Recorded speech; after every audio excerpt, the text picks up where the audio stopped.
Thank you. The next item on the agenda is approval of the agenda.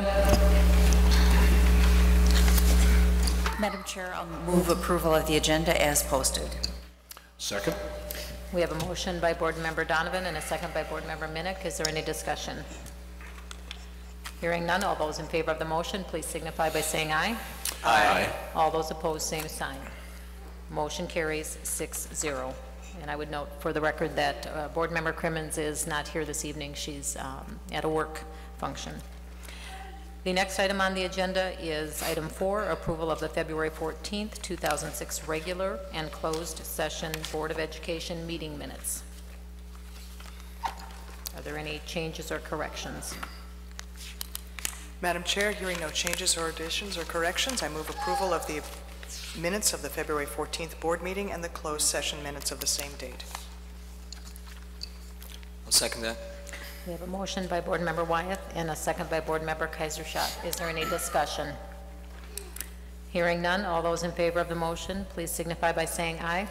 Aye. All those opposed, same sign. Motion carries 6-0. The next item on our agenda this evening, and the reason why there are many people in attendance, is the recognition. We have quite a few staff and students to be recognizing this evening, which is great. And so we will get started with that. And the first one is the North Hudson Student Rescue, and Nancy Sweet will explain that. I will introduce Mike Bonneman and Chris Myers, two of our parents who would like to formally recognize one of our teachers from North Hudson who recently saved the life of a child.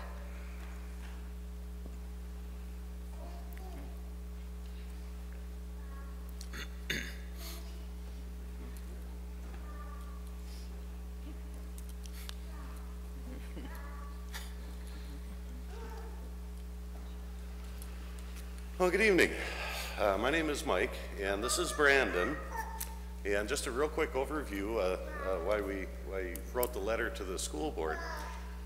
Brandon Myers is in Mr. Maeve's class, and while the class was at lunch, Brandon was eating his lunch and choked on his food. He had a complete airway blockage, and that's not a good thing. Mr. Maeve's kind of sprung to action, knowing his CPR, and did the Heimlich maneuver on Brandon and was able to open the airway. Well, it's one of those things where, you know, how do you say enough to thank someone? So we thought at a bare minimum that we wanted to bring it to this board and thank Mr. Maves that way. What I thought was real special about it is knowing that not all the teachers do go into for CPR training, and then Mr. Maves has taken the time to go in on his own as part of a school function, but to go in and become CPR certified. And in this case, why it certainly paid off.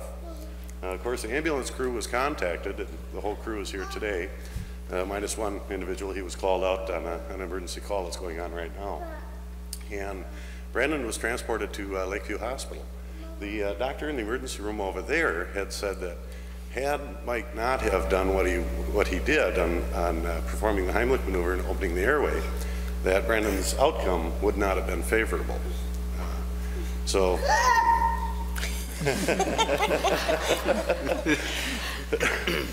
we as a family would like to thank Mike for everything that he has done with Brandon in class, as well as performing the Heimlich maneuver and saving his life.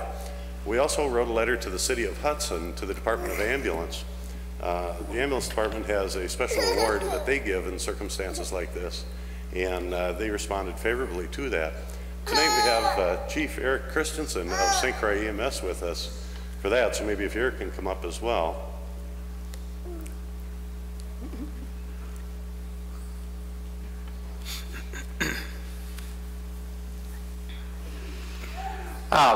Every now and then we get to give a special award out to individuals that go above and beyond the call of duty.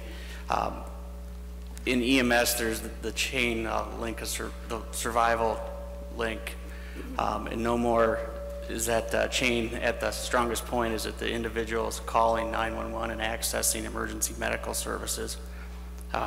This also illustrates the importance of knowing CPR and first aid, and that you never know when it will happen or when you'll be called to action.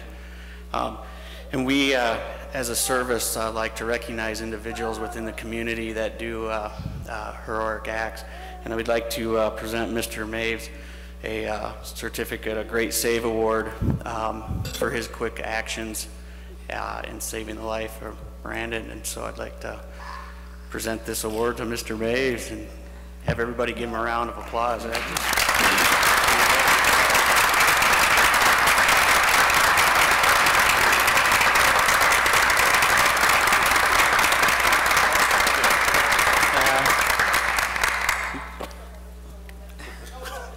In the picture.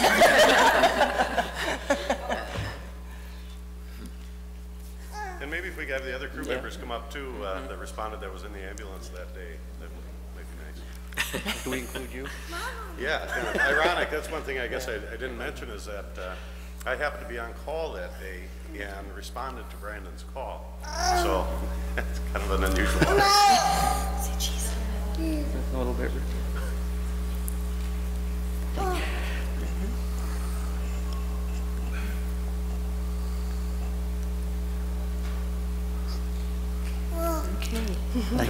Thank you. The board ought to be proud, as well as the citizens of this occasion. So thank you. Yeah. Could you provide the names of the other two crew members?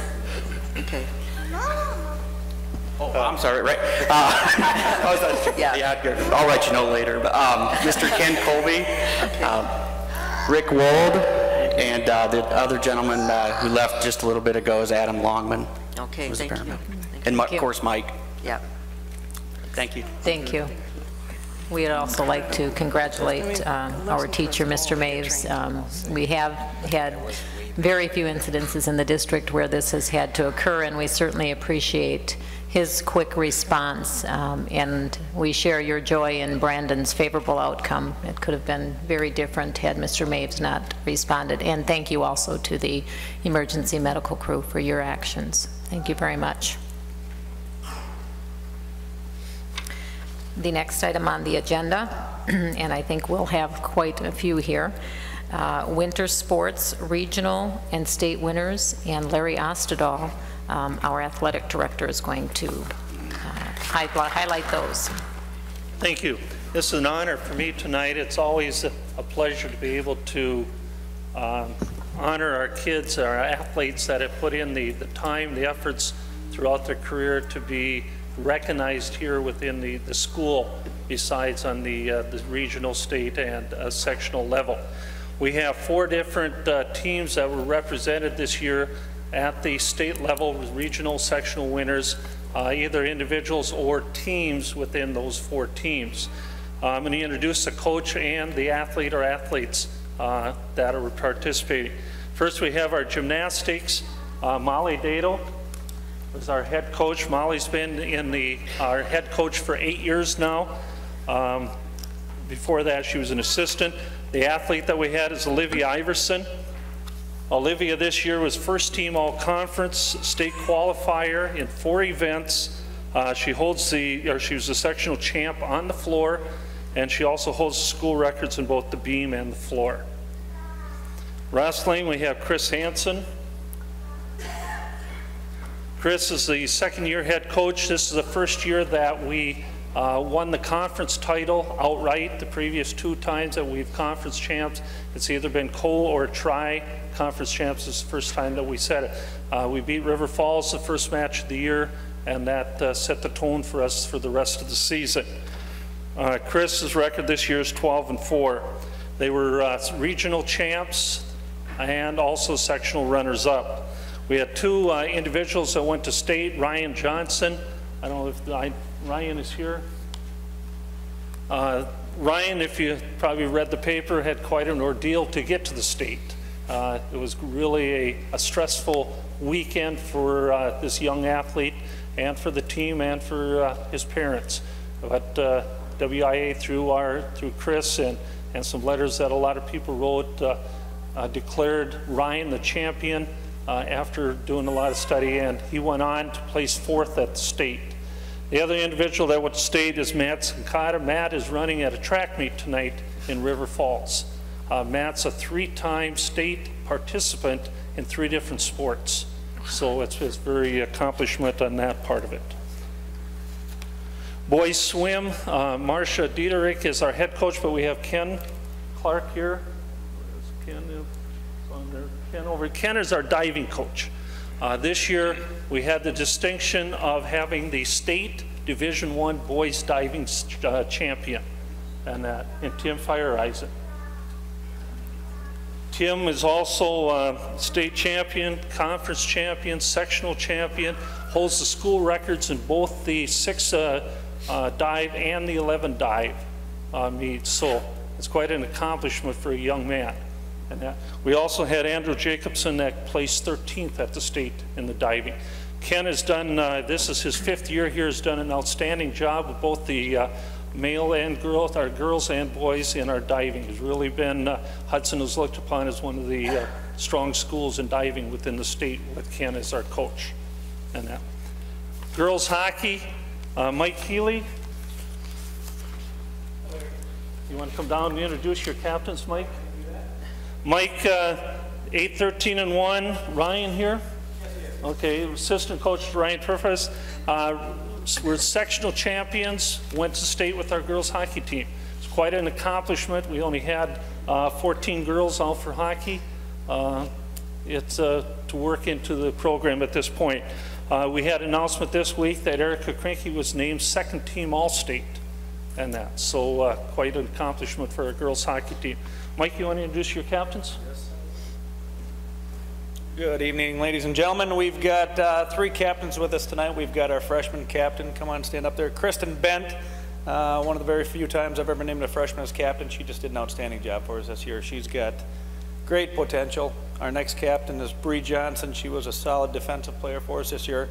Bree was also nominated as a state, for All-State, but did not make 1st or 2nd team. And then our last captain here is Ashton Hannick, one of our 3 seniors. And I can't say enough great things about Ashton. She'll be a tough one to replace for next year. So, job well done for all of them. Thank you. And our last one is our Raiders, Kim Hoff. Kim's been here 9 years. This year they placed 2nd in the conference. They were regional champs in both the kick and the funk. State champs, our state runners-up in the kick and the funk, and at the last competition, the UOPA Nationals, they were in 1st place nationally in the hip-hop and the funk, and 3rd place in the kick and the pom. And that. Kim, you want to introduce your captains? Hello, we have Katie Koenig with us. She's my senior captain, 1st team all-conference and all-state dancer. And Kristen Vandenbroeke, also senior captain, and 2nd team all-conference and all-state honorable mention. And last but not least, Molly Hanton, senior captain, 2nd team all-conference. Thank you. So this is our winter award winners. We're fast into the spring competition. As I say, the track team's over at River Falls tonight running at an indoor meet. Baseball, softball, soccer all started this week. And next week, our golf team and tennis team start. So we're fast into the spring seasons and that. Thanks again for having us here. Okay. Thank you, Larry.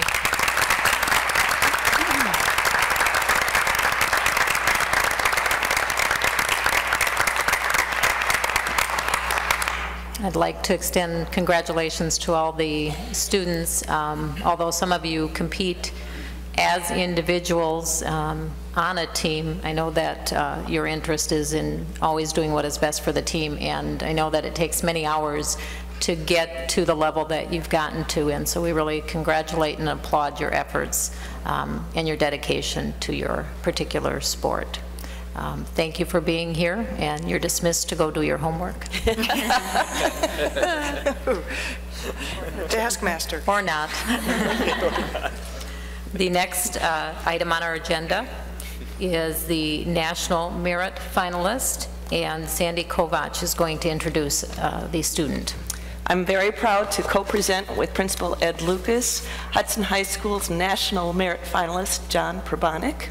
And to give you a little history on what that award means, John actually started back in his junior year in October by taking the PSAT.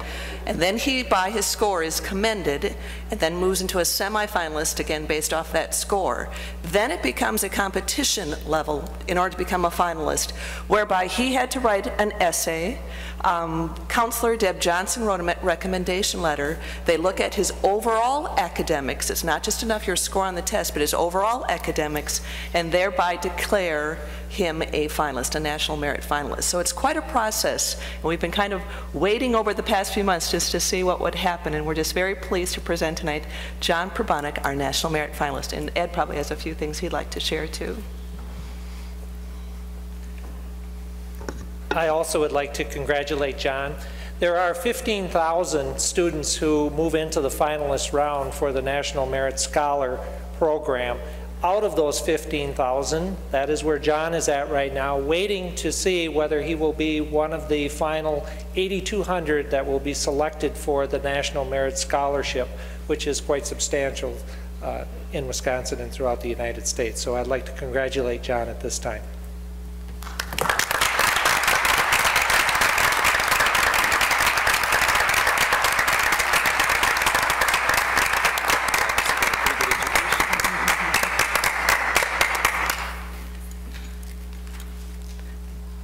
John, I know in talking to you before the meeting too, why don't you tell us a little bit about your plans following your senior year?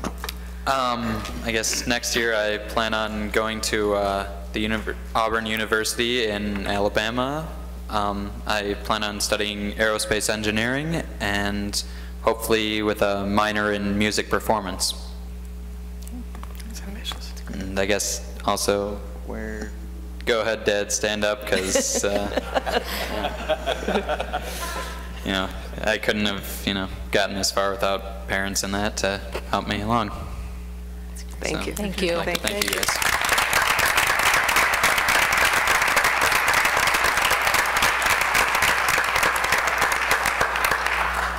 And on behalf of the board, John, I'd like to congratulate you also and wish you the best of luck in the final round of competition, and also next year as you pursue the aerospace engineering and music minor. And thank you for recognizing that your dad was here, and also that he played a key part, your parents played a key part in your success, because I think behind every successful student are parents that are very supportive. So we congratulate you, but we also congratulate your entire family. So job well done. Thanks very much.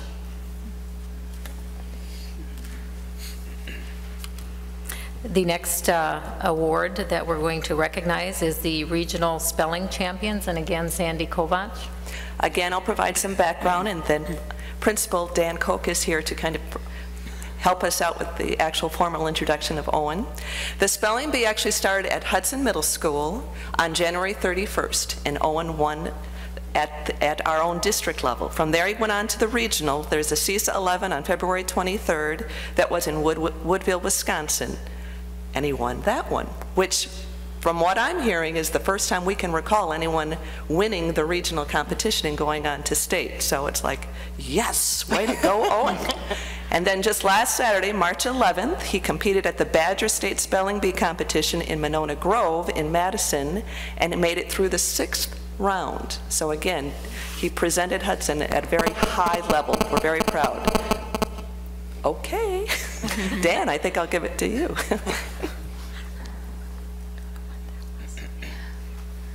Does that sound signal some sort of special award? And there probably should be. Largely on the basis of this is really a first for us, and we're really very, very proud of Owen, who is here with his father John tonight to share in this moment. One of the things I guess I would like to comment about that is that this isn't sort of a one-shot thing for Owen. I think if you had a chance to read the article in the paper, it gave you some very pertinent information about Owen and his achievements in this particular area over the last few years. And as a school and a community, we're really very, very proud to celebrate this moment, with him. And I think, do you have the certificate with you right there? Yep. Sure. And Owen, if you'll just slide around there, we have a certificate to present to you right there.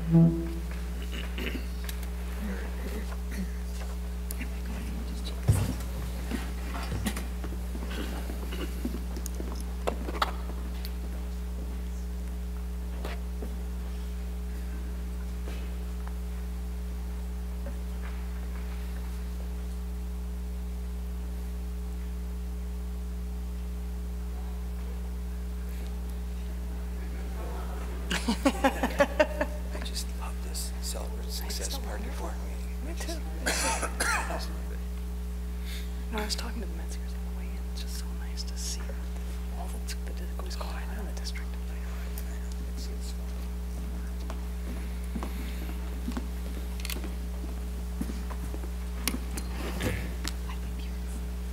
Oh, sorry. Blinded by the lights. We'd like to congratulate Owen and on a job well done on spelling, and I remember all those days of practicing spelling words with my own 3 kids, so great job, and congratulations to your father also.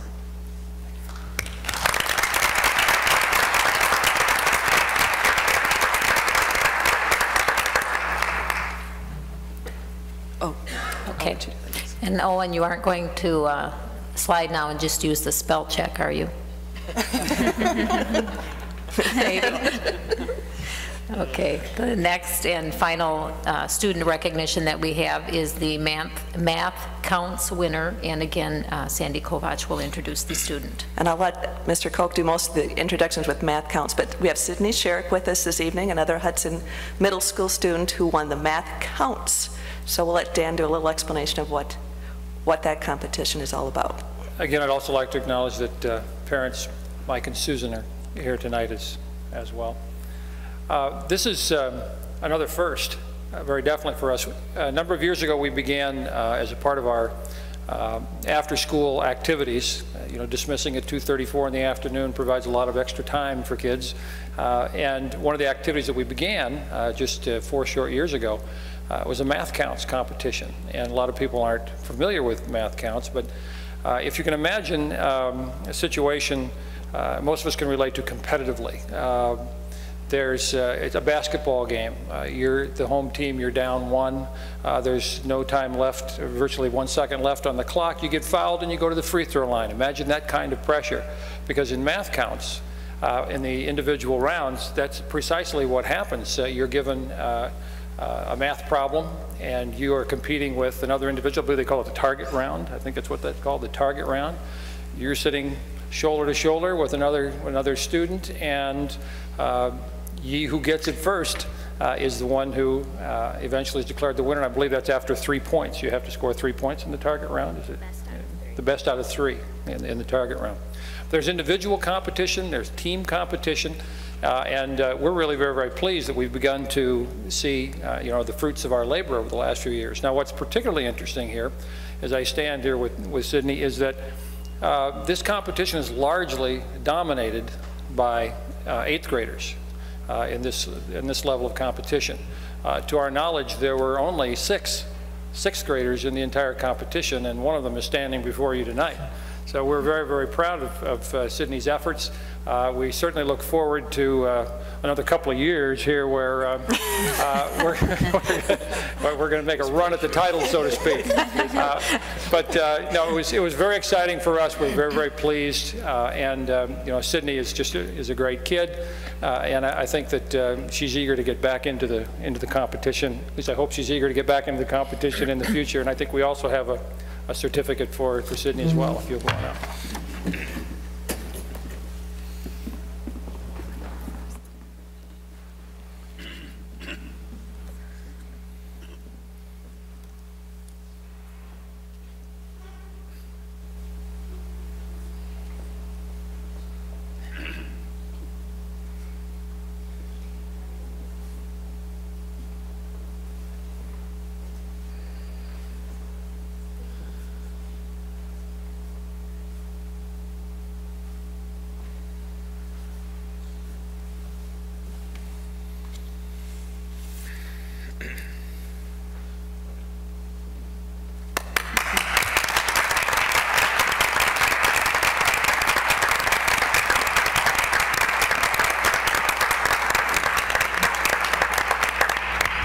Congratulations to Sydney and to her parents, and good luck the next 2 years with that, Sydney. That's awesome for a 6th grader competing against 8th graders. Great job. And I'd just like to thank the board for providing the opportunity for us to recognize, you know, some of our kids in this particular setting. They're truly excited at the opportunity, so thank you. Well, you're welcome. That's what we're here for. Now, again, congratulations to all of our students and all of the parents that are here, and those parents that were not able to make it here this evening. The next item on our agenda this evening is reports, and this evening we have a report on the STRIVE program, and Nancy Sweet will be detailing that. Okay. The STRIVE program is an alternative education program for students grades 9 through 12. And the program has been in place for several years now with many successful outcomes for students. Our team of STRIVE teachers are here up front, and they recently initiated an evaluation of the program. They made a report just a few weeks ago to the Pupil Services Advisory Council. Board members Donovan and Minnick are members of that council.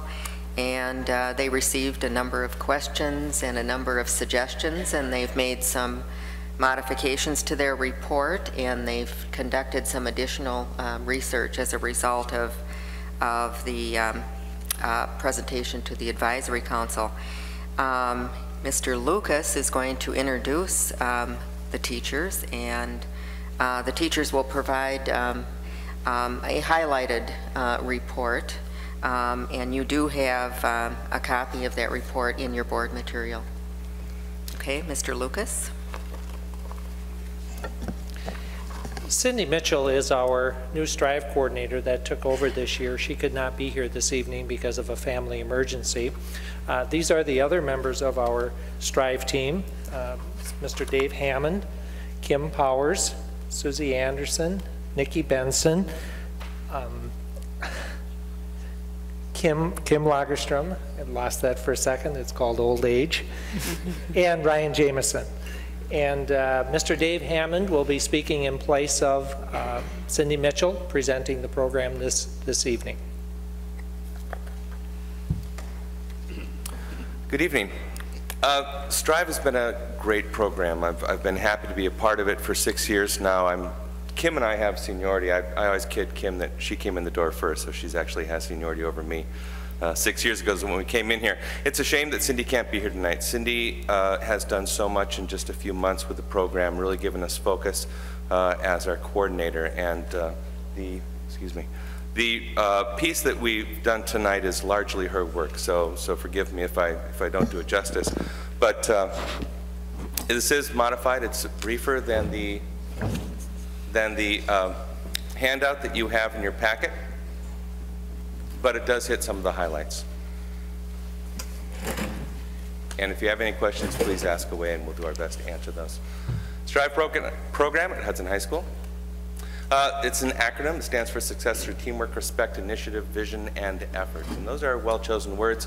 It's an alternative educational program. It's been here for about 12 years. It's trying to fill in the cracks a little bit for some of the students that haven't qualified for other programs that are still at risk of dropping out of high school. That's our Strive team. That's the 4 different grades. Currently we have a 9th, 10th, 11th, and 12th grade.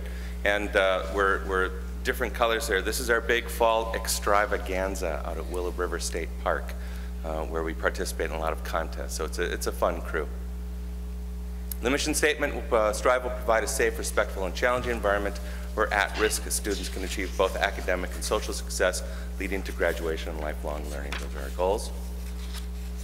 We use a circle of courage philosophy, and that's expanded upon in your packet, and Cindy could speak to this better, but we do try to encourage the students to belong, to master their skills, to be independent and generous of spirit, and it works quite well.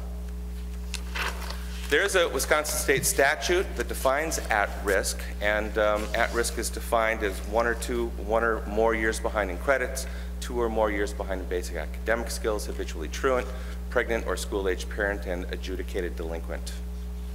There are other at-risk factors as well. These are a list of at-risk factors that we see in the school that go beyond the state statute, but these are all very important factors or indicators as well. And there's more indicators. You may go through those. And these are more often related to home. And we see students coming in with these school troubles, with these home troubles, and gives us an indication that they are at risk of dropping out. Profile, currently we have 0% dropouts. We do have quite a few kids, about a third that are behind, 1 or more years behind their age group in credits. We have almost 2/3 that are behind in their reading and math skills. We have quite a few habitual truants. That's always one of the biggest indicators, students that simply aren't showing up to school because they've not been doing well at school. We do have students that are adjudicated delinquents or on probation currently, and 67% meet the Wisconsin state at-risk criteria. How are they selected? There's a long process, and you may read through this on your own. But it starts with the counselors identifying these students as being at risk of dropping out. We take a look at their files, we meet with their parents, we talk to the students, we screen their records, and then we sit down and meet with the students, and we ask them if they want to be part of it. It is a voluntary program, and there have been some students who have chosen not to be part of it. There are other students whose parents want them to be a part of it. And so between the 3 parties or 4 parties, the counselors, the parents, the students, and our Strive team, we decide if this is the right place for them to be. And they may choose to leave at any time as well. Once we've decided that they will fit into the program, once they've chosen to be part of it, we have them sign a contract and they're in. Program and delivery, one of the great successes of Strive is the small class size. And we do cap it at 15 per class. That doesn't mean we haven't gone over, 16 sometimes, 17 sometimes, depending on the situation. But the small class size is just key, because you have these students, these are traditionally the students that sit in the back of the class, they fall asleep, they're ignored. It's easier for mainstream teachers to not try to engage them, but here they can't get off the hook. They're right there, and they can't ignore the fact that the teacher's in their face, which is sometimes what it comes down to. We use multiple intelligences, we work on basic skills. Sometimes their skills are quite low because they've missed so much class. They might be a bright student, but they've missed years of school if you add up all the days. Other times, they're extremely bright, and they've begun to drop out of the system because they're so bright they haven't been challenged. Other times they have real skill problems, and so we try to meet those, all those different challenges there. We also have our full-time educational assistant, Ms. Lagerstrom, and she's just great. The kids call her Miss L. Or actually, she's been called L-Bomb sometimes too, because she's the bomb. We really appreciate Kim's efforts.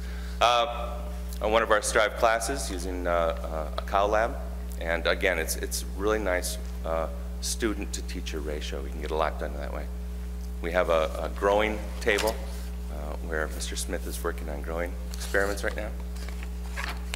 We have 2 classes in 9th grade, physical science and math. We work on transition math and introduction to algebra. Strive students are in Strive 2 hours a day out of their 7 hours in 9th grade. 10th grade, we have biology and we offer English, speech and literature, and again, the Strive students are in 2 Strive classes of their 7 classes per day. 11th grade, English again, and U.S. history this time, and again, the students are in Strive 2 of their 7 hours. The other 5 hours, they are in mainstream education. And finally, grade 12, we have 1 class, it's the English class, and Strive students are in 1 of the 7 classes per day in the 12th grade. We do have Strive physical education as well that runs 10th through 12th grade, and we choose those students based on who needs the Phi-Ed credits the most. And the Phi-Ed is a rather recent addition, but that's been extremely successful in helping these kids get their physical education credits, because many times they drop out of class, and the Strive gym class has been a boon to a lot of them. We have space in the high school. We're on the far west wing in the far northwest corner. And they're the former band rooms. We have 1 classroom equipped with 15 computers. IT's been very kind to Strive. We are set up with a wonderful 15 computers there. They are just as good as all the other computers in the school. And we also have a small office located to 1 of the 2 classrooms. Adjoining classrooms also being the band room. They're old practice rooms that we can use for individual study rooms. That serves our purposes very well. We try to work in community experiences with these students. They've often missed out on some of these community experiences. We have adventure learning, team building. We do that through Camp St. Croix and the St. Croix Valley YMCA. They've been very good at working with our students. We have a long history of working with them. We'll do team building activities, we'll do rope climbing activities, the kinds of things that they have to trust each other and start to build some confidence in their own skills. We also do community service. We have an Adopt a Highway, County Road double M going into River Falls. It's still technically in the county, although it's quite far out. We also work at the Second Harvest Food Shelf. We do that yearly. And then in 12th grade, Kim Powers takes the students to the Dorothy Day Homeless Shelter, and that's always a very significant experience for them. So it gets them out. This is a few years ago, we were working on cleaning up one of the highways. This is out at the St. Croix Valley YMCA. I think they were about to do the high ropes course, or maybe it just completed it. And you see these students, and they get on these wires. They've got no confidence in themselves at all, but they're cheering each other on. The teachers are there. These are kids that they've been in a very close contact with for the last year, and it's really fun to see the successes that they have out on those ropes. We also have community partners and sponsors. We couldn't do it without these people. The St. Croix Valley YMCA has been very generous. The YMCA Camp St. Croix, the Hudson Rotary Club has been very generous. The Hudson Rotarians come out and spend time with the students. 3 or 4 Rotarians will connect with the class in 9th grade and in 10th grade and 11th grade, follow them through the ranks and build some relationships with the local business people. And the Rotarians have been just wonderful. They also have a scholarship for the Strive students. That's been great. The Hudson Women's Club has been very generous. They've been giving us wonderful amounts of money every year, and the Hudson Golf Club has treated us to a dinner every year for the graduating seniors, community action, and we also have volunteers and other mentors that help out with the Strive program. Academic success. We have begun this year to measure our successes, and if we take a look at the class of 2004, it's a great class to take a look at, because at that time when they started, we did not have a 9th grade Strive. Today we do, but at that time we did not. It didn't start till 10th grade. So we can take a look at some of the things that didn't happen in 9th grade and see how they improved through the years into 10th, 11th, and 12th grade. And some of these 9th graders, before they entered Strive, if we took a look at that class, we had basically 4.5 Fs per student in their 9th grade year.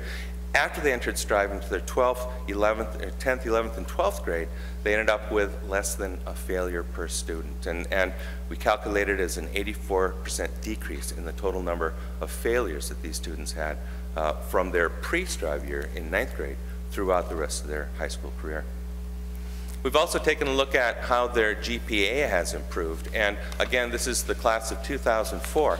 And if you look at their GPA in 9th grade, this is 5 random students, student A, B, C. This is probably not in your packet. That we just finished up the math on this today. But if we take a look at 5 different students there, students A through F, and take a look at their 9th grade GPA, that they came into ninth grade with, or excuse me, that they ended their ninth grade with before they were in the program, and then take a look at their GPA, and this is not just in their Strive classes, this is across all of their classes, we can see a remarkable improvement in the GPA of these students as well. And again, it's just a sampling of 5, but it's a good sampling.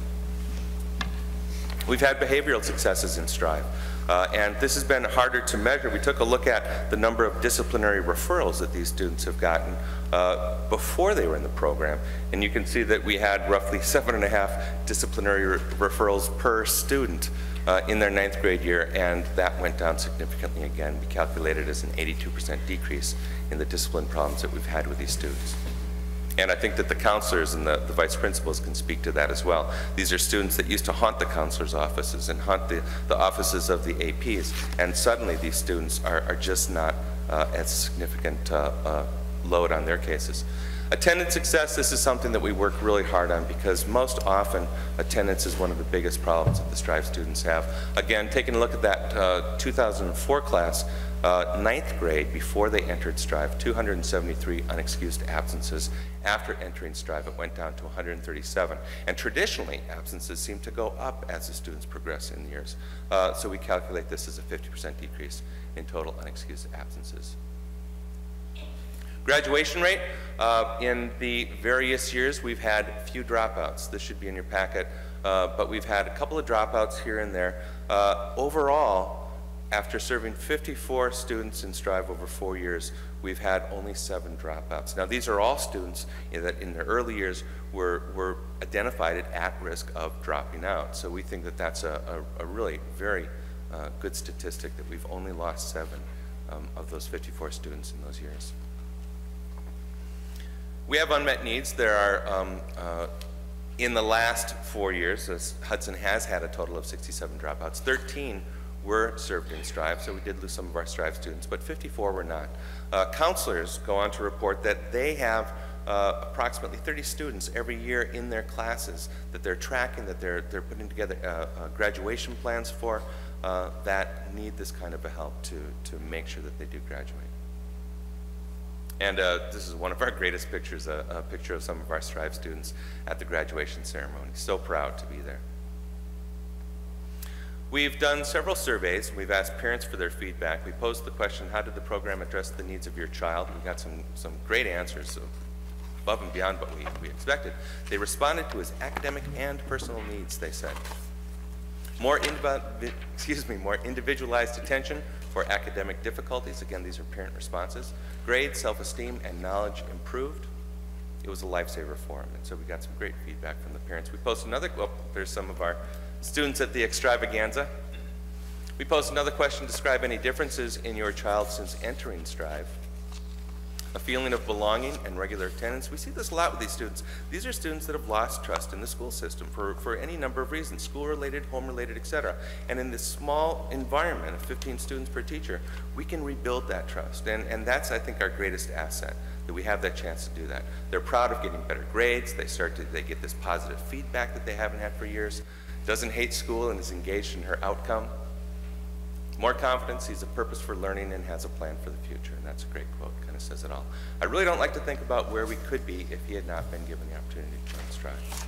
Again, these parent responses were just amazing. Climbing wall, this is vertical endeavors. We do that through the YMCA, and we get the kids up on the ropes, and they do a great job. We asked the students, how has Strive helped you? The classes are smaller, so you can get more help. By keeping an eye on me more, and we are able to do that, and they recognize that we can do that, that they're not able to get away with as much. It's helped me be motivated and not be truant. It helped me get better grades and have a better attitude towards school and make better choices.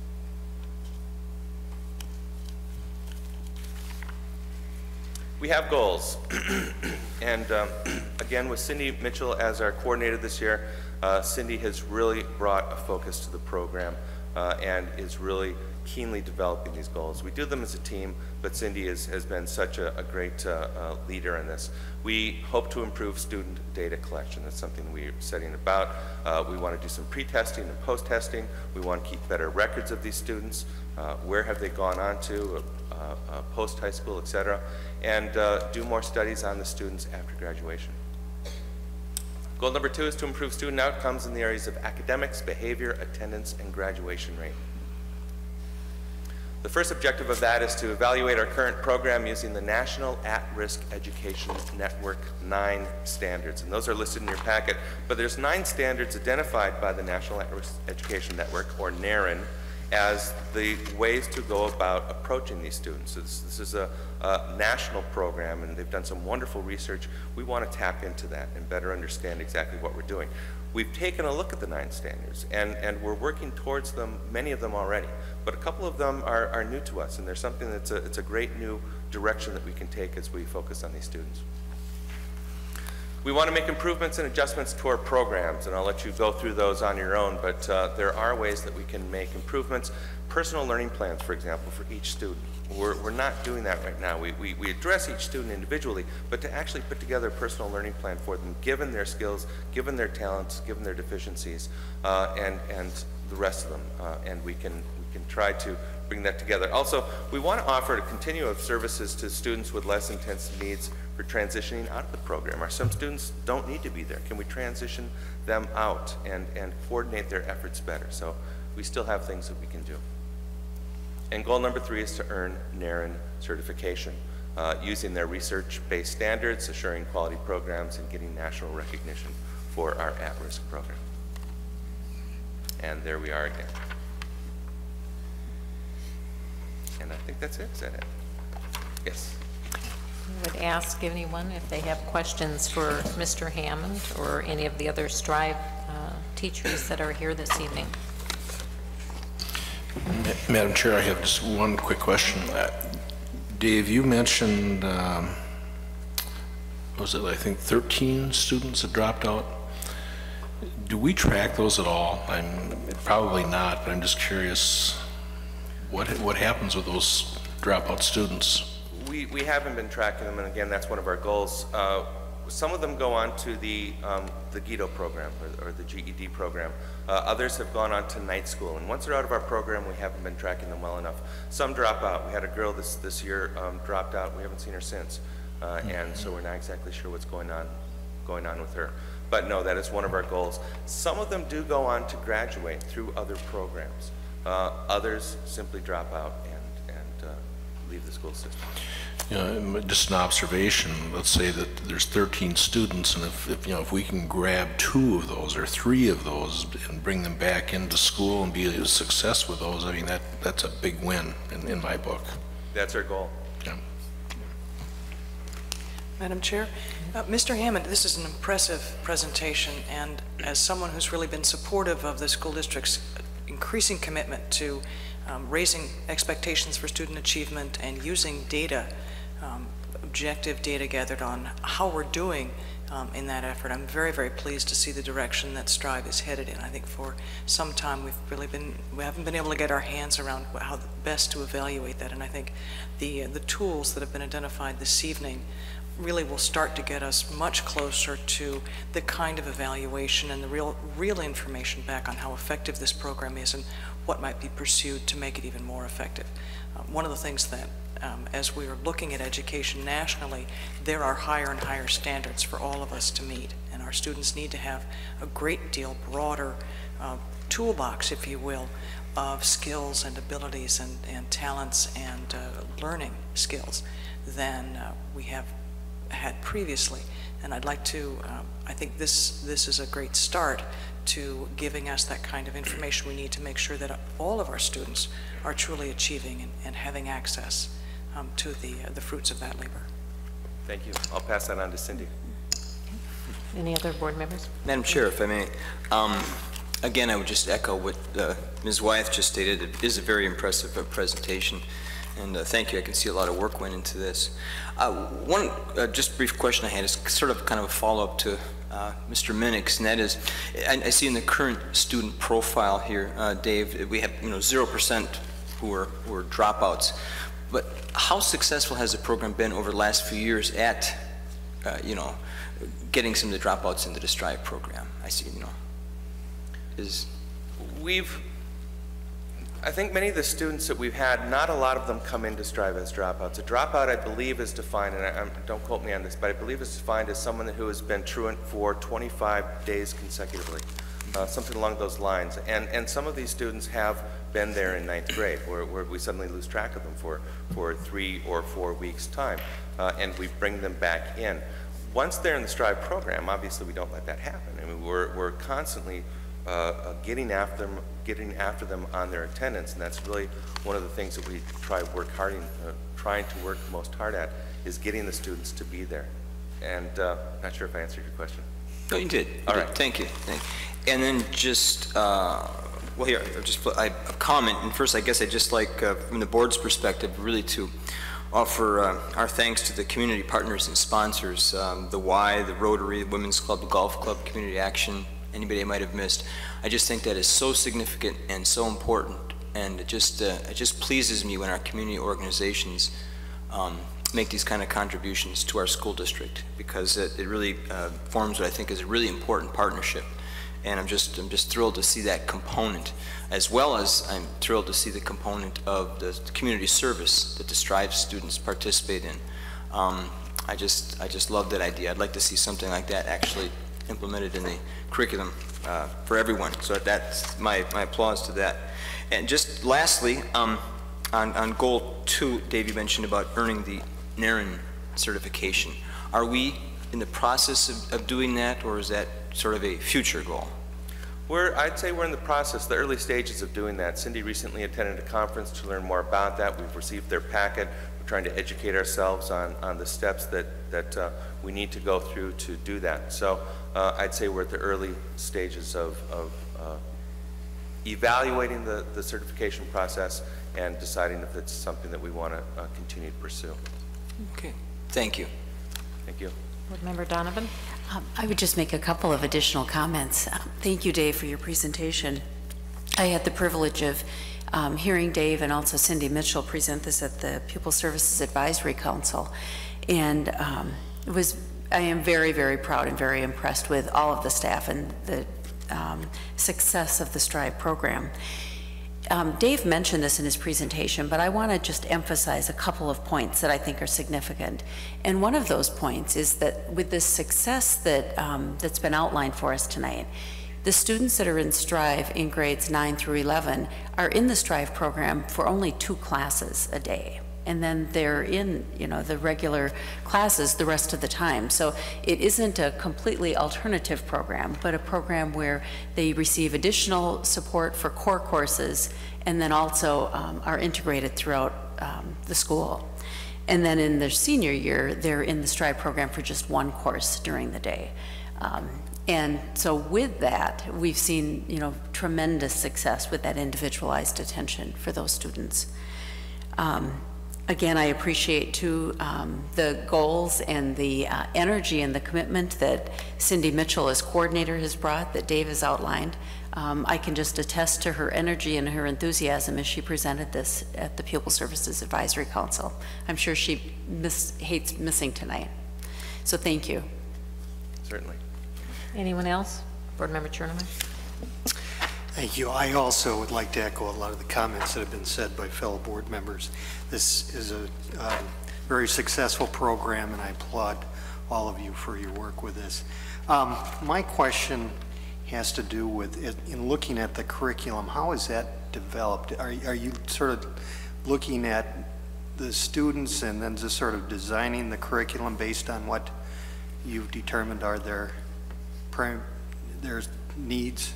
Largely, our curriculum parallels the mainstream curriculum. That is our intention, to bring the mainstream curriculum to these students. At the same time, we do modify it. Sometimes we try to focus on higher interest kinds of activities.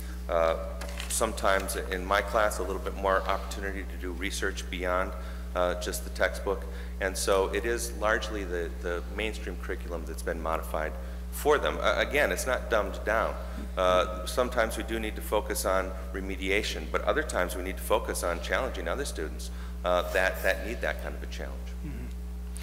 If you were to identify maybe 2 or 3 things that sort of, all of these students are dealing with, and that sort of is what you focus on in helping them turn around. What would those things be? Would they be, the smaller class size, more individual attention, because they haven't felt that in the regular classroom? I always fall back on the trust. I see that being so important. In my class, we take times every Monday to circle up, and we'll spend half an hour circling up, talking about our weekends, talking about what happened. We have a regular list of things that we go through, concerns. We talk about grades in other classes, and so it's being able to reach out as a teacher. Some of my mainstream classes are getting larger now, and it's harder and harder to reach out to those students and connect with each one. Here you can still do that as a teacher. So as a teacher, it can be extremely difficult and trying sometimes, because these students are the typical behavior cases that you think of. At the same time, you're really able to reach out to them and connect with them and get them to connect with each other. And I think that, again, at the bottom of all that is this issue of trust. They've lost trust with the school system. We can begin to rebuild that. Okay, thank you. I really don't have any other comments to add. I think what you just mentioned about being able to connect with students is important, not only in this program, but in every class. And as you mentioned, as you get more and more students in classrooms, that becomes harder and harder to do. And I think that's an unfortunate byproduct of growth, because I think at this level, at all levels, it's important. But I think even in high school, we tend to think that students don't really need that relationship or that contact with the teachers, and I think it's very important at this stage. And I just really want to thank all of the teachers that are here this evening for your commitment to these students, to helping, and it really underscores that we're here for every student, and our goal is to meet the needs of every student. So I thank you for your efforts on behalf of these students. I had the opportunity to visit one of the classes at Christmas time, and they were truly a delightful group of seniors that I spent some time with. They were awesome students, and so it was fun to spend some time and to see the fruits of your effort with these students. So thank you again for the work that you do with the students, and thanks, Cindy. This is a great report and really summarizes the core of the program and the intent, and hopefully we'll be able to hear more in the future about the goals that you've set for the program and the accomplishments toward those goals. So thank you for being here this evening. Thank you. I'd like to thank the board for your support, and I'd also like to thank our administration for their support, as well as the community supporters. The STRIVE program really does feel the support from all around, and it helps us. Thank you. Okay, thank you. In closing, I would just like to express my sincere appreciation and thank you to this outstanding staff of our STRIVE teachers. These teachers take 2 hours out of their regular day to teach in our STRIVE program, and not all teachers are willing to do that. It's an extremely challenging job. There's a tremendous amount of preparation that is involved with it. These educators are the masters of differentiation. They are trying new techniques all the time and trying to reach those STRIVE students, and they are doing an absolutely excellent job. And I go back to the statement, not all teachers are willing to step out of their comfort zone and teach at-risk students. These are the ones who have stepped forward to help our students out and have created a very successful program. And I know that we will reach national certification with the leadership of this team. Thank you, Ed. All right, with that, we will move on to our next agenda item, and that is item 7, correspondence. Madam Chair, there's no correspondence this month. Okay, thank you. The next item on our agenda, item 8, is topics for action, which includes consent items. Number A, which includes personnel expenditures in the amount of $3,436,321.64. The policy number 6136, providing technology for students with special needs, which was on as a discussion item at our last meeting, and also policy number 5150, student wellness, the nutrition education and physical activity, which is now being required by the state. And I just received a notice from our state superintendent along those lines, and I knew that we had this on, so our district is well prepared for that. So those are the consent items for this evening, and I would ask for a motion. Madam Chair, I move for the approval of the consent items as stated, including the expenditures. Is there a second? Second the motion. We have a motion by Board Member Turnerhoy and a second by Board Member Minnick. Is there any, excuse me, there's no discussion on a consent item. All those in favor of the motion, please signify by saying aye. Aye. All those opposed, same sign. Motion carries 6-0.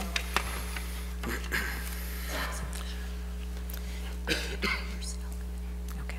All right, we will move on to item B, administrative reorganization recommendations. Mary Bowen-Agabraten will discuss that. As I was looking forward to next year in a district office structure, I kept 4 concepts in mind. First of all, I thought about how do we reinforce the concept that our primary work in our schools is in the schools themselves, and the district office responsibility is really to support that work and provide service to the schools. Secondly, I thought about the upcoming retirements of Mr. Fett and Mr. Benoit and their level of expertise and that void that they create with those retirements, and looking at our leadership transitions continuing on for the next year. And how do we support new directors? How do we support their success in the future?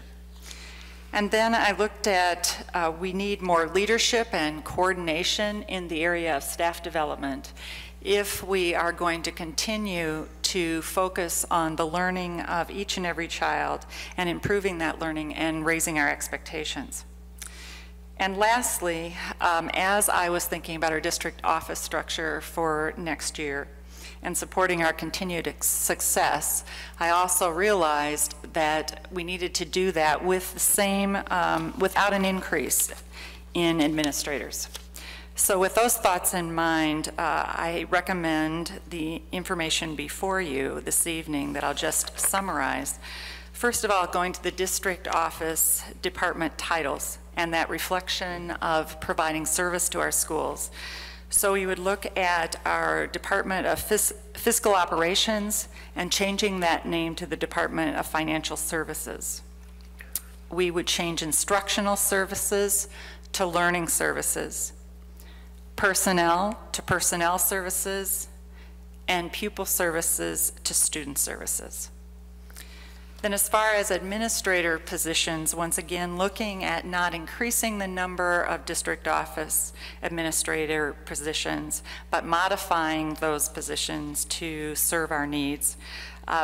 Looking at modifying the position of director of pupil services and creating a deputy director and director of student service combined title for Nancy Sweet, recognizing her expertise, experience, and talents in the district to really be, work with me and be responsible in my absence and those things that I delegate to her. So she would continue to carry forward the work of the Department of Student Services and yet be deputy director in the district, the second person in charge. And then another modified position would take the work of staff development and moving that forward. And the modified position would be the Holton principal combined with the staff development coordinator in the district. The Holton principal, Peg Shoemaker, currently not only has that responsibility, but she is our district gifted and talented coordinator. She also provides direct services as a teacher to Holton gifted and talented students and is the staff development committee chairperson. So it really changes those responsibilities to just 2, being the Holton principal and also the staff development coordinator, and giving us more focus on staff development as well. And then lastly, the current position of Assistant Director of Special Education, looking at that position and looking at an expansion of responsibilities in that position, moving that to an Associate Director of Student Services, so working very closely and under the direction of Nancy Sweet to not only serve special ed students and their needs and our staff, but to include some additional responsibilities in the area of student services that Nancy would delegate. So I recommend these modifications in administrator positions and the office department title modifications. Okay, thank you for that information. Are there board members with further information or questions? Board Member Donovan. Madam Chair, I would mention that tonight at the Personnel Committee meeting, we also did address this on our agenda, and the Personnel Committee is recommending these modifications as proposed by Superintendent effective July 1st of this year. We do believe that, well, first of all, these changes would not be being presented for us tonight for our consideration if it were not for some significant retirements in the district. But as the superintendent was looking forward to how she might structure her administrative team in the future, the Personnel Committee is supporting this recommendation. Okay. Thank you, Board Member Donovan. Any other board members with questions or comments? Board Member Turnerhoy. Madam Chair, although I view these changes as being reasonable and they make sense, I would ask that, you know, as we go forward, that we periodically review the structure and just make sure that it continues to, you know, that there's a good flow of responsibility and everything's working as planned, and if we need to make some additional changes along the way, that we take a look at that in the future. And we did discuss that at the Personnel Committee meeting also, and I would just like to clarify that when I ask for the motion, it will simply be on the first 2 pages of the recommendation. The flow chart is not something that the board will be voting on, because as you've mentioned, those duties will maybe change, and we want to allow for the flexibility there. And we had discussed that at the Personnel Committee, so thank you for that comment. Any other board members? Board Member Wyatt. Madam Chair, I first of all want to really commend our superintendent for making so very clear the district's commitment to providing services to our community, to building those partnerships. I think that changing the framework within which we operate and within which we view things will change the way we deliver our services and the way we interact with our community and build those partnerships. So I'm extremely supportive of the shift from the static operations, personnel, people services, to the dynamic, what I feel is dynamic in the truly delivering of services. I also am extremely supportive of bringing to bear more talent and more energy into staff development. As I mentioned when I was talking about our STRIVE program, I just think that we as a nation, particularly we as a community, have a desire to keep reaching higher and with a more rigorous bent and effort to building student learning, and that takes real staff development. They don't go one without the other, and I see that this renewed and intensified emphasis on really building professional development for our staff is going to pay dividends now and well into the future. Okay, thank you. Other board members or other personnel up here? I do, Madam Chair. I'm just going to make a couple observations. The changes being proposed are significant, without question. I think my comments are probably more on a philosophical basis. We really, as a board, we really have one employee, and that's the individual that we hired back in July. And so if you look at it as a management structure, this board has to, I think, give our new superintendent the opportunity to put her stamp on the district. Are they significant changes? Yes, they are. I'm comfortable with the changes. I think that I made the comment at our last meeting that we're a district in transition for a variety of reasons, including retirements. So I think we need to support the reorganization in front of us. Should we watch it and monitor it like Board Member Turnahoy is recommending? Absolutely. I think we need to. We should. On the other hand, I think the other board members know how I feel about how far do you drill down into the operations of the district and how much do you micromanage. We've hired a good superintendent. I hear good comments throughout the community about her, and I think we have to have that latitude to let her put her stamp on the district as the manager and the one employee that we have as a board. The dilemma that I have in my mind, quite frankly, is, and again, I didn't have the pleasure of sitting in on the Personnel Committee meeting tonight. I don't know if we need to take it to the level of having a recommendation. How far should we as a board say that we're going to take official action to endorse what our superintendent is saying on a staff and organizational restructuring? Do we really need to do that? How many things have to come to this board that we put our stamp of approval on before we run the risk of micromanaging?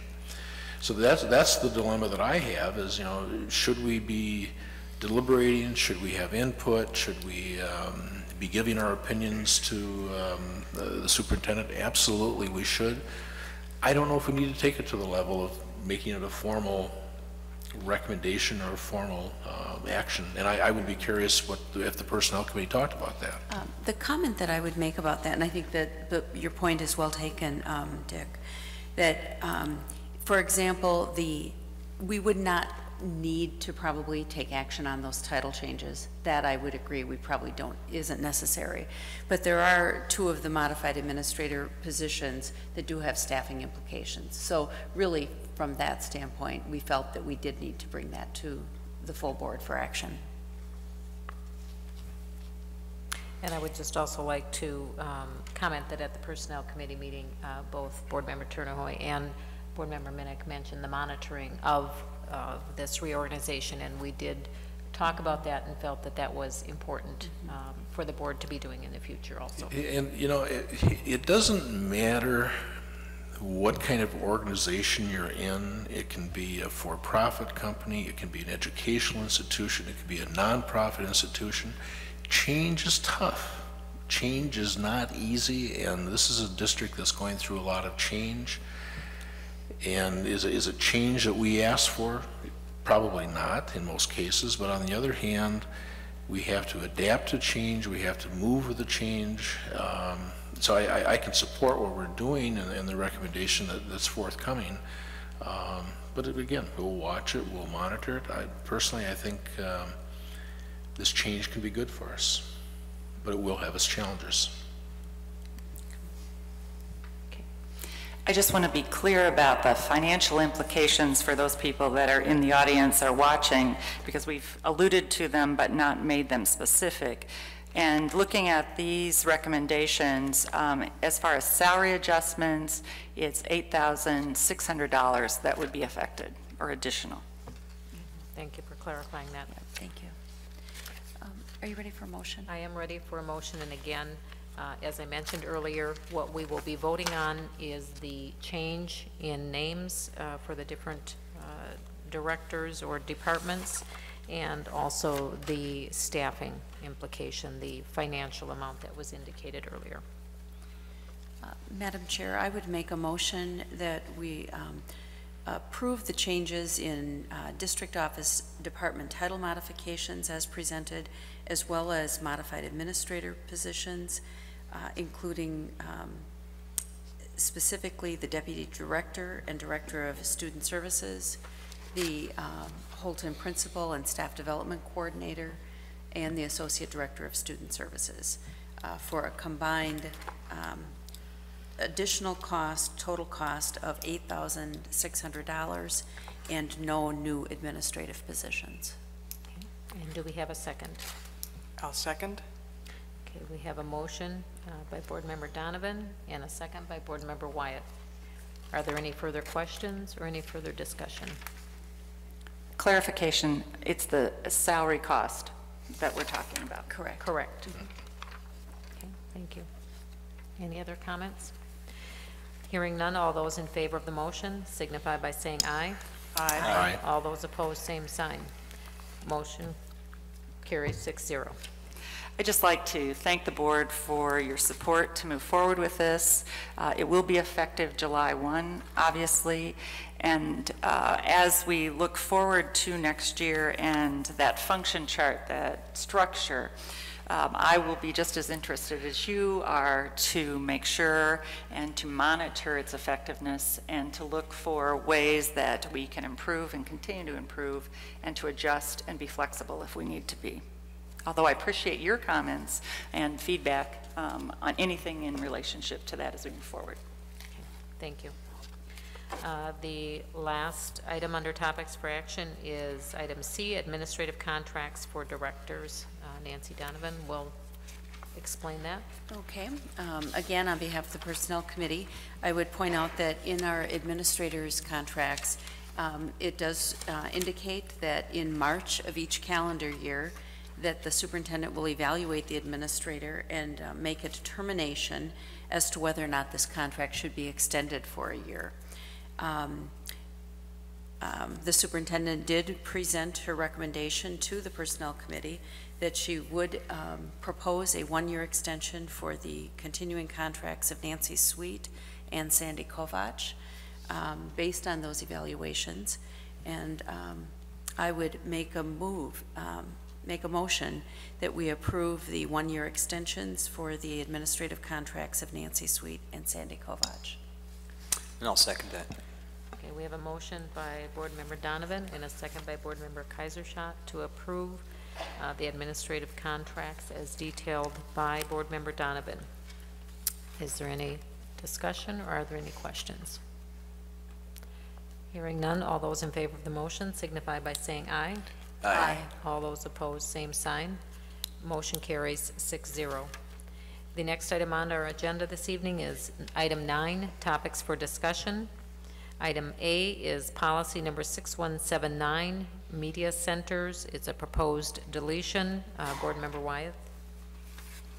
Madam Chair, with your permission and the board's as well, I'd like to combine A, B, and C into a more efficient way of reviewing them. These are policies dealing with our media centers and our interlibrary loans that are mandated by the state and by the No Child Left Behind Act, different portions of those.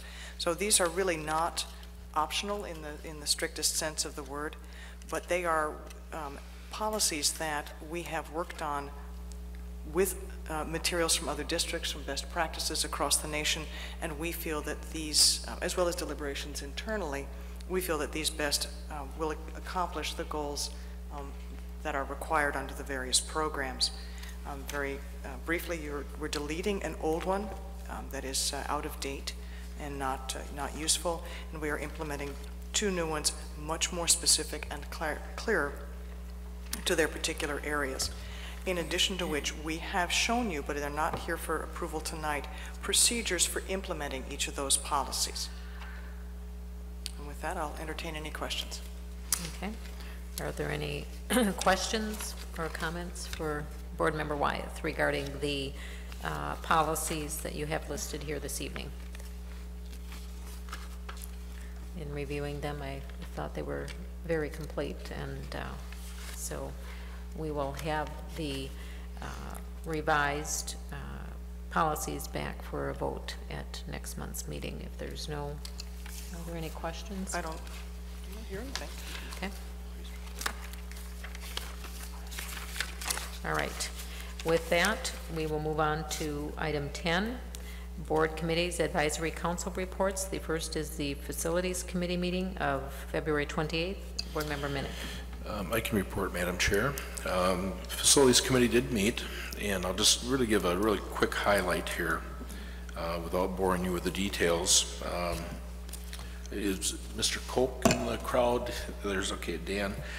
I'm going to mention this specifically. I've been on the board 4 years, and every year Mr. Koch has come in front of the Facilities Committee, along with Mr. Fett, requesting a track out at the middle school. And we're probably going to go half the way with them this year. We're going to put in a gravel track and a football field out at the middle school. It's a great location, kind of in that bowl to the south, and I think it's due time. That school is, what, 12 years old now, Dan? So we've been operating without any type of organized facility out there. Our football numbers are huge out there. Our track numbers, participation for both boys and girls, are increasing dramatically. It's what I would call a number crunch. So that's something in the works. It's not an all-weather track. It's a gravel surface track that will be going in. We're going to be doing some improvements up at the Newton Field track. I think you'll be happy with the results that you see from that. The third item, just real quickly, if you take a look at the tennis courts, and I always make an editorial comment on this, that there are 8 tennis courts. We have, as the school district, the only 8 tennis courts in the entire city.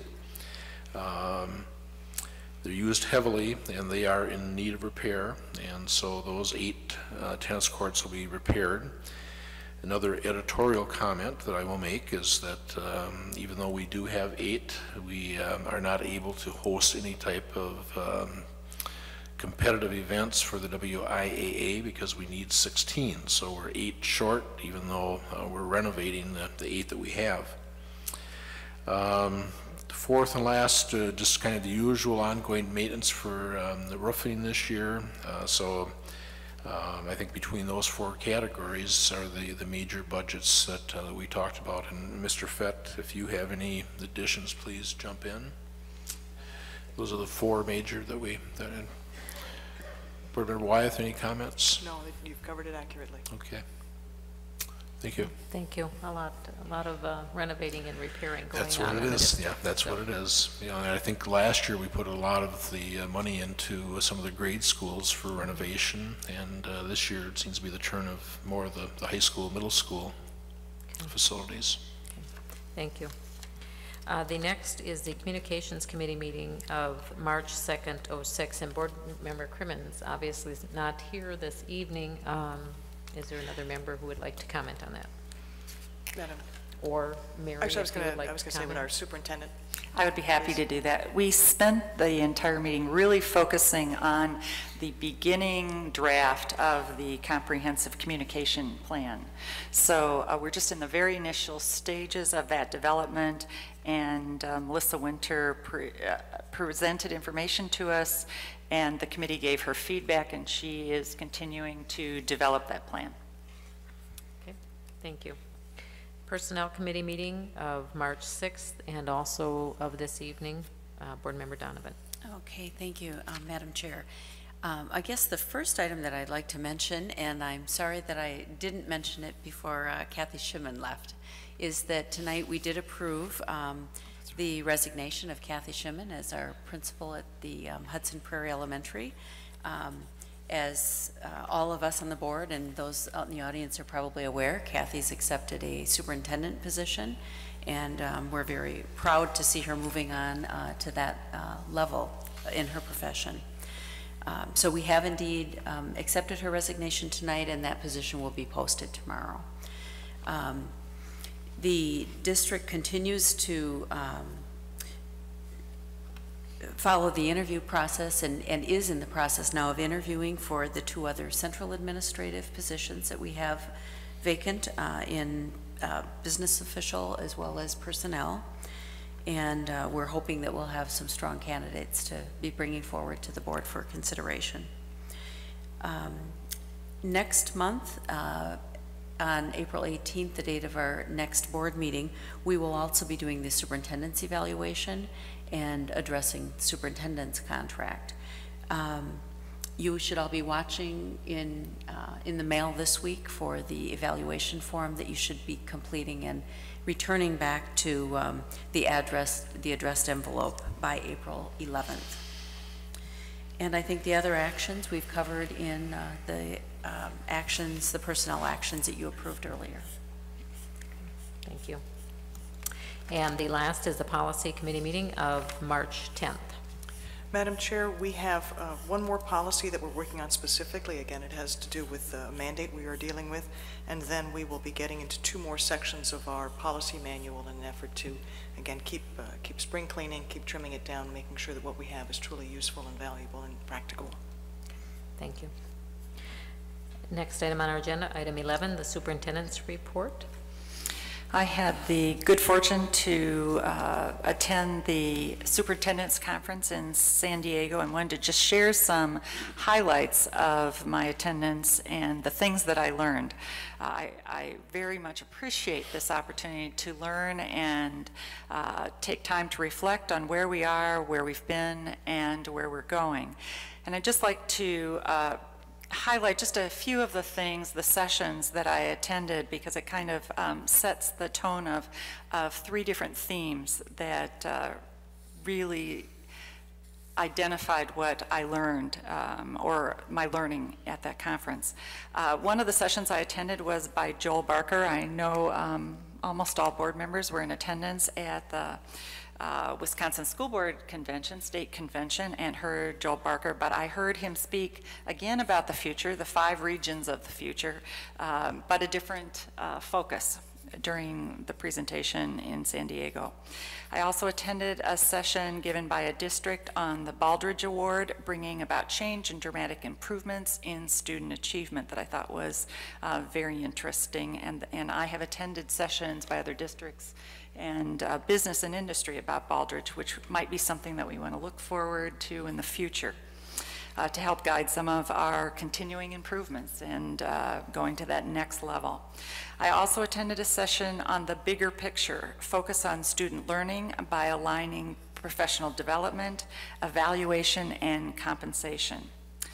Another session was cultural intelligence, understanding a new world. And lastly, the last one I'm going to highlight is international comparisons about global competitiveness and No Child Left Behind. You can see in those sessions that I highlighted, there's a future focus. And as I look at our improvement, I know we need to keep that ahead of us and looking at the world that our future graduates will enter. That world is rapidly changing. It continues to evolve, and I think we need to definitely take time and be very deliberate as we plan strategically to prepare them for that future. So that was something that I continued to hear throughout the sessions that I attended. Also looking at student learning and their performance, we are a high-performing district, and yet the sessions I attended continue to convince me that we can improve the performance of each and every student in our district at a higher level as we continue to look at deeper implementation of best practices. And then lastly, expanding our communication system is essential to any future-focused effort that we would have, both internally and externally, and looking at traditional means of communicating that we've used in the past have been very good, and yet we need to continue to look at two-way communication and expanding those opportunities to connect both internally and also in partnerships with those in our community to be connected to them and to find out and get feedback on a continual basis from them. And so those are the things that stood out the most to me as far as the themes, and I know that we will be talking about some of those, I would assume, on Saturday when we get together. Thank you. The next item on our agenda is citizens' request to speak to the board, and we have one request this evening, and that is Robert McClinsky, and I would ask him to come forward to the mic.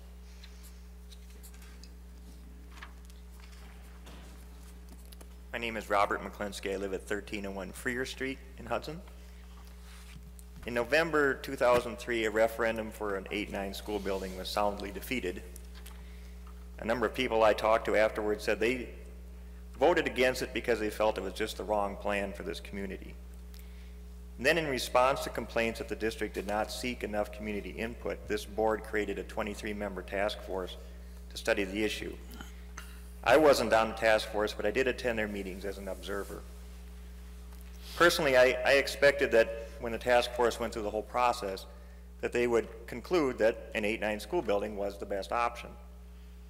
At the very first task force meeting, each member was given a chance. They went around the room to provide their initial thoughts. One member said that he thought we needed a new high school. And this was the first time I had ever even heard that idea mentioned. Over the next 6 months, the community members spent well over 100 hours. They were researching, studying, discussing the issues. They looked at 37 different options. One of them, of course, included building a new 8-9 school building.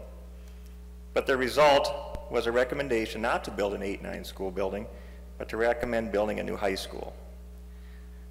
This recommendation was made to the board 15 months ago, and since then, I pay close attention to this. I haven't heard another word about trying to move forward with that recommendation and build a new high school. I find it interesting during the school board election campaign, I read the newspaper, some of the candidates seem to be favoring building a new 8-9 school. Kind of like they think it's some great new idea. It kind of makes me wonder where they've been the last few years. I got this mailing from the district just the other day. It says, specific facilities expansions and improvements are yet to be determined and will involve community input. It just makes me think, and I have to ask the question, whatever happened to that massive community input that you received from that task force back in 2004? They concluded that the very best option that they could put forth for this district was to build a new high school.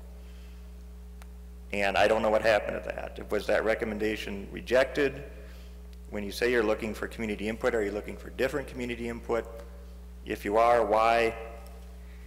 I'm hoping that it's not because you took a poll and were told by some citizens that they just weren't interested in a new high school.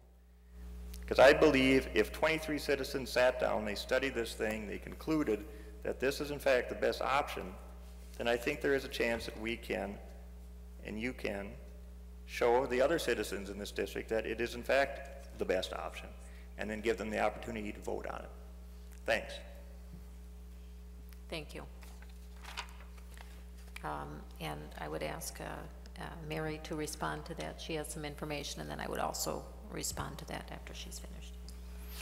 Well, Bob, we appreciate your interest in our facilities and supporting our students in their learning, because we obviously need adequate facilities to do that in a district that's continuing to grow. Being a new superintendent and coming on board, I have to have a little time to catch up. So that took a little bit of time. And as I have learned more about the district, both internally and connected and listened to the community about space and other issues, this is on everybody's mind. And it is, okay, what's going to happen next? And what I want to assure you, although you don't see a lot of things happening on the outside, on the inside there are things that are happening.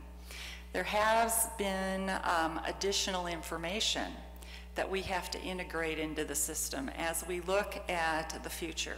For example, not only the task force foundational work that they did is an important place for us to start, and definitely that was the place that we started. And then adding on the survey that happened last spring, adding on the additional enrollment information that we've now added, additional projection information. So we're continuing to add information and process that information, analyzing it, and looking at it in relationship to how do we support learning in our schools and the future learning.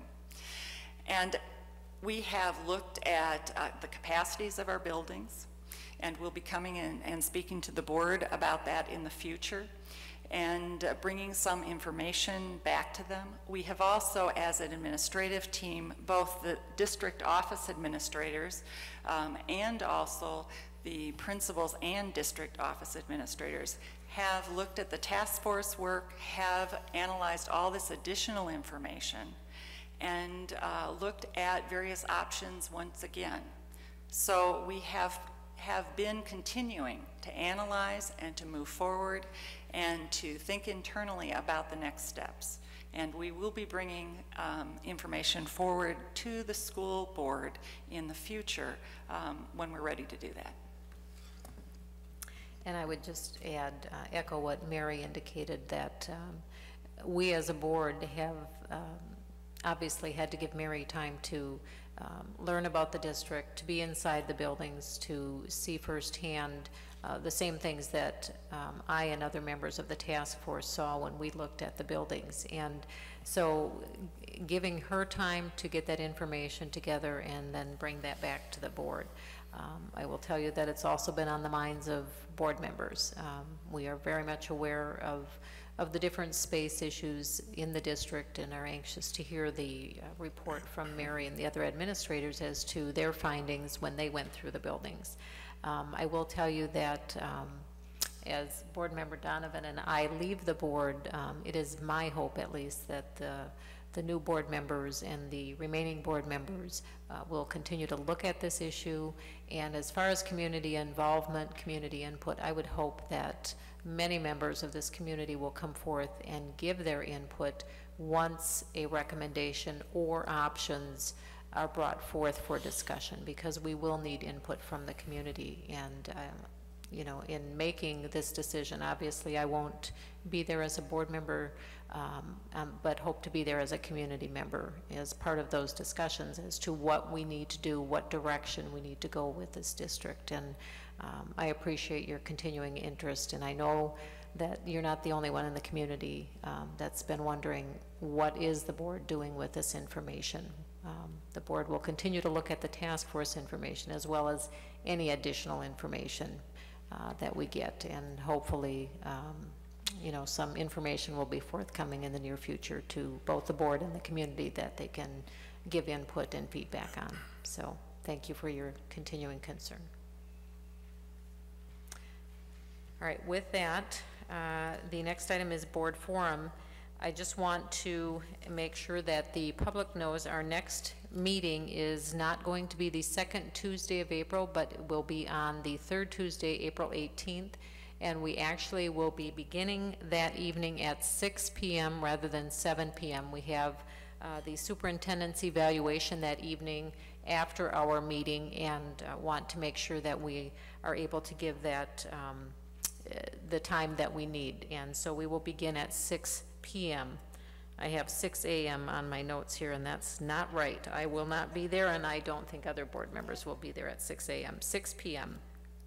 The other item is item B, the March 25th board work session. This Saturday, the board is going to be meeting at the First Presbyterian Church from 8 a.m. until 3 p.m. And board members, you have been sent some preparation materials to read in anticipation of that meeting. Basically, for the public's information, we are going to be looking at what is the focus going to be of the board in the future, looking at our role and discussing that, and looking at perhaps setting some goals as a board. It's something that most boards throughout the state have the opportunity to do, and we've not done that in Hudson in the recent past, and I feel it's important that as a board you have these opportunities to work and really discuss what you are doing as a board and what you will be doing in the future. So I hope that as I leave the board, I hope that is something that the new board will continue to do, because I think it's very important. Lastly, and it's not on the agenda, but I just want to remind everyone of the election coming up, and I know we have some of the board candidates here, and I just want to wish you good luck in the election coming up. And thank you for your interest in running for the school board. It's an important job in the community, and thank you for your commitment to the students of our district, for your willingness to serve on the school board. With that, I would ask for a motion for adjournment. So moved. I'll second that. We have a motion by Board Member Wyeth and a second by Board Member Kaiserschott. Is there any discussion? Hearing none, all those in favor of the motion signify by saying aye. Aye. All those opposed, same sign. Motion carries 6-0. Just telling, oh, go ahead. Thank you for those who attended this evening. I was just telling Dick, I'm claiming the motion to adjourn next month. Okay. And I might even second, Yes. even though I can't. Right.